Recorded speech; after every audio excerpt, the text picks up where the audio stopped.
Thank you, Patty, Jackie, Matt, for all your help. Thanks, everybody, for attending. I appreciate it. It's nice to feel that you have something to offer. Okay, so acknowledgements. The boss, first of all, the boss. My wife, for a little over 43 years, and she deserves all the credit. Paragon of patience and understanding. My committee, Dr. Patty Castelli. Patty has helped me to stay on track and to stay focused beyond what I can express. And she's made me a better researcher. And Dr. Stavros, Jackie, she has been insistent on my getting the text and the editing right, which is a good thing. It distracts from the beauty of the Oh, thank you. So I'm a better writer for that. And Dr. Cole, Matt, has taught me so much about doing the quantitative analysis and actually applying the statistics, which more than I've had in any other course. This has been the most challenging and the most rewarding task I've ever done. Okay, so brief agenda here of what we're going to do. We're going to go through a brief introduction, a literature review. We're going to discuss the research methodology, the findings, and finally, the fun part of it, the discussion and recommendations. Okay, so there's many examples of effective leaders. Now, an effective leader may or may not be a good person, and we're not going to get into that. We just want to look what makes a person an effective leader. You see, Charles Manson, definitely an effective leader. May not be a good person. Reverend Moon, there's a question of if he was a good person or not. Some think, his founding a church was good. Others think it was a cult. Regardless, a very effective leader. General Patton, effective leader. What a lot of people don't remember is before he took over that army in North Africa, that army had suffered many serious defeats, nearly wiped out. He turned them around to be very good army in the field.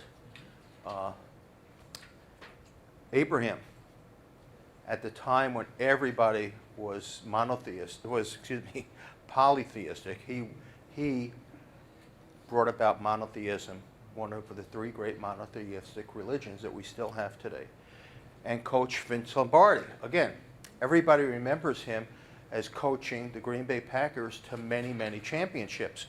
What they don't recall is that before he went to the Packers, they were a losing team. So the fact is that he's a very effective leader. And that's what we want to find out, what makes these people effective leaders. Which is a problem statement. How does a person, a leader, get their followers to do extra effort? Okay. There's basically 5 studies. We want to, number one, find out what type of motivating strategies followers desire. Secondly, what do they think that their leaders are actually providing them in the form of motivation? Third, for this study, we're studying extra effort as a means of determining how effective the leader was. So we want to see how much extra effort the followers believe they put in and how much extra effort they think their leaders are putting in. And we want to investigate the relationship between motivating strategies and extra effort. And finally, we want to determine if there's a relationship between the extra effort of the follower and how much extra effort they perceive that their leaders are putting in. Okay, so in order to do this, we needed a way to determine or to measure motivating strategies. So what was decided was to use Keller's ARCS model. And Keller's ARCS model consists of 42 items, which are divided into 4 categories: attention, relevance, confidence, and satisfaction. And briefly, attention. Basically, you need to get somebody's attention before they're going to really do anything. You know, we used to say, well, you know, smack them upside the head to get their attention first. Well, we're not going to smack them upside the head, but we want to find ways to get attention. Relevance. People like to see how their work relates to their own personal goals, to the organization's goals, to the project's goals. So understanding how that relates could help the person exert more effort. Confidence. Well, people will tend to put in more effort on something they feel confident that they complete successfully. You know, people say, well, you know, I don't know how to do this anyway. Why should I even try? I'm going to fail.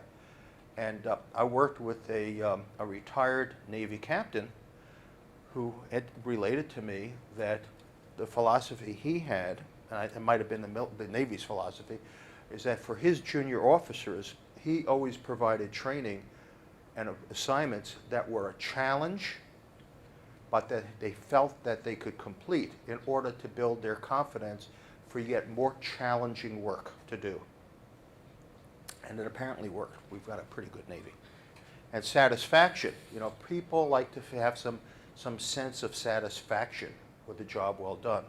Maybe you've probably heard people who put in tons of hours on their hobbies and all sorts of effort.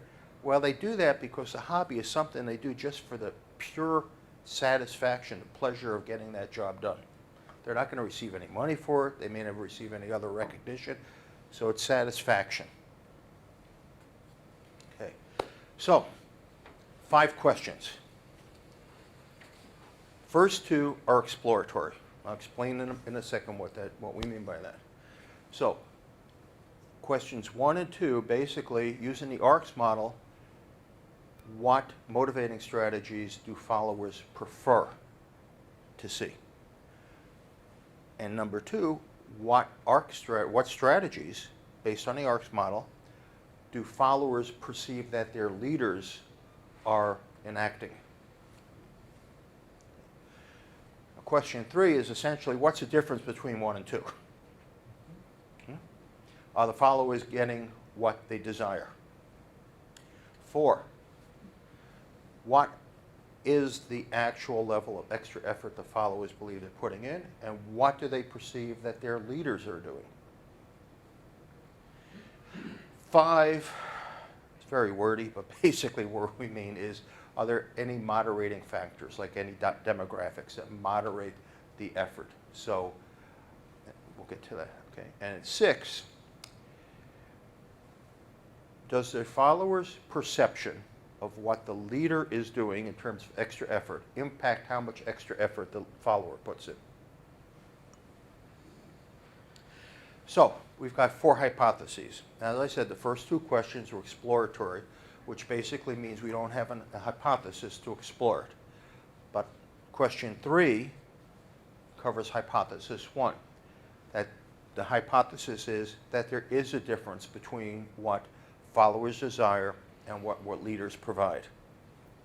2, the hypothesis is that there is a relationship between the motivating strategies and the extra effort that followers put in. 3, that there is a moderating effect of demographics. And 4, that the leader's extra effort that the follower perceives does affect the amount of extra effort that the follower puts in. Okay, so in order to understand that and see how it flows, came up with a model, conceptual model. Nice to see things visually sometimes. So we have on the left the 2 independent variables, which are the desired motivation and the actual motivation. And the arrows between them indicate that we are going to look for a difference, for a relationship between them. Those determine the motivating strategies. The motivating strategies drive effort. But there are moderating variables that input into the motivating strategies and effort. And then finally, we have leader extra effort and follower extra effort, and a two-headed arrow indicates that there might be some relation between the two. There might be, we don't know that yet. We're going to test. So what's the significance of this study? Well, to understand the perspective of the follower with regard to what's important to them and to what they think their leaders are actually providing.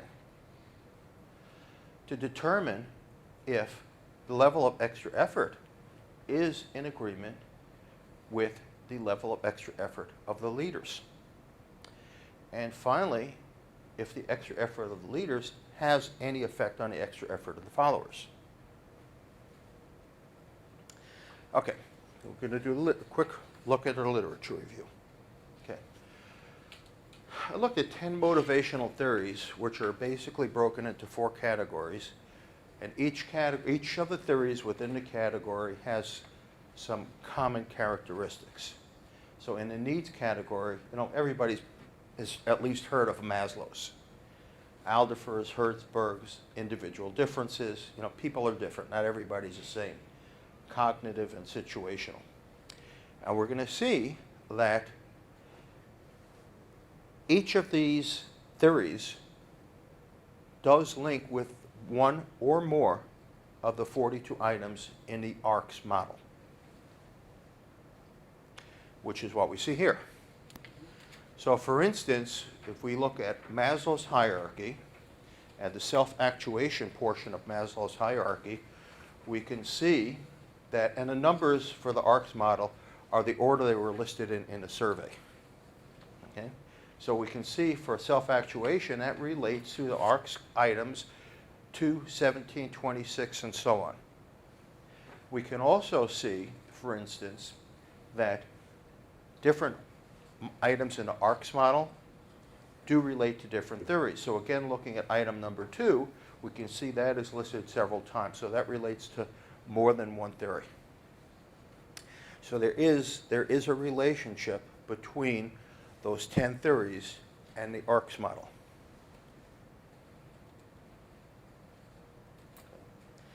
So finally, leading by example. How much of a follower's motivation is determined by what they see the leader doing. If the leader is if the leader is viewed as doing extra effort, will the follower do extra effort? And is the inverse true? If the leader sees that their followers are doing more, will that drive the leader to do more? Okay. And there have been some studies that have shown that that is true, that leaders' actions do affect followers. The difference between the previous work that I found and this work is the previous work were limited to specific groups within specific organizations. For this study, it was a much wider audience, and we're going to talk about the audience in just a minute, and we'll see that it's across many, many industries. Okay, research methodology.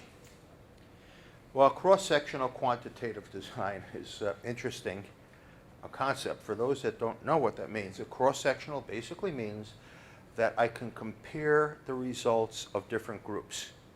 So I can compare males and females. I can compare different age groups. I compare the 18 to 30 with 60 to 75, for instance. I can compare different educational levels and see how that all impacts effort based upon the motivating factors. And we used SurveyMonkey online, which is a very interesting tool to use. Very, very user-friendly once you understand how it works. And we did descriptive statistics, psychometric properties, inferential statistics. We're going to go through things pretty quickly here. Okay, so as I mentioned, we had 2 independent variables, desired motivation and actual motivation. We had the 4 categories in the ARCS model. And the dependent variable is the extra effort that leaders and followers exert.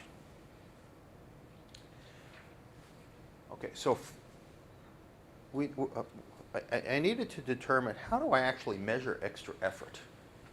You know, you just say, well, work harder. That's pretty subjective. I wanted to limit the subjectivity and try to make it as objective as possible. Even though everything is done based on perception, we try to make it as objective as possible. So there was a reference that was found that related extra effort to hours put in, extra hours put in. So that's how it was determined how extra effort would be. Because, you know, if I say, well, I worked harder, how do you put a number on that? It's kind of hard to. But I asked, did you or did you not work through lunch in addition to your normal 8 hours? Well, yeah, I did. Okay, that you can measure. And this is a sample of the demographic characteristics that were used. So I'm going to revisit the conceptual model, but now we have the hypotheses put in. So hypothesis 1, we call there is a difference between the desired and the actual. Hypothesis 2, motivating strategies drive extra effort. Hypothesis 3, demographics moderate this drive. And hypothesis 4, there is a relationship between leader extra effort and follower extra effort. So we can now see where each of the 4 hypotheses relates to that model. Okay. So the population, and before I said we're going to talk about the population, okay, is professionals which were recruited through LinkedIn and listservs. Now we've all heard of LinkedIn, I think. It's basically an online social network for professionals. And listservs is a virtual discussion group of people with a common interest. Well, for this study, I limited it to listservs that professionals subscribe to. Because I wasn't interested in, for this study, a listserv of people that like Dr. Quinn, Medicine Woman. And there is a listserv for that, believe it or not.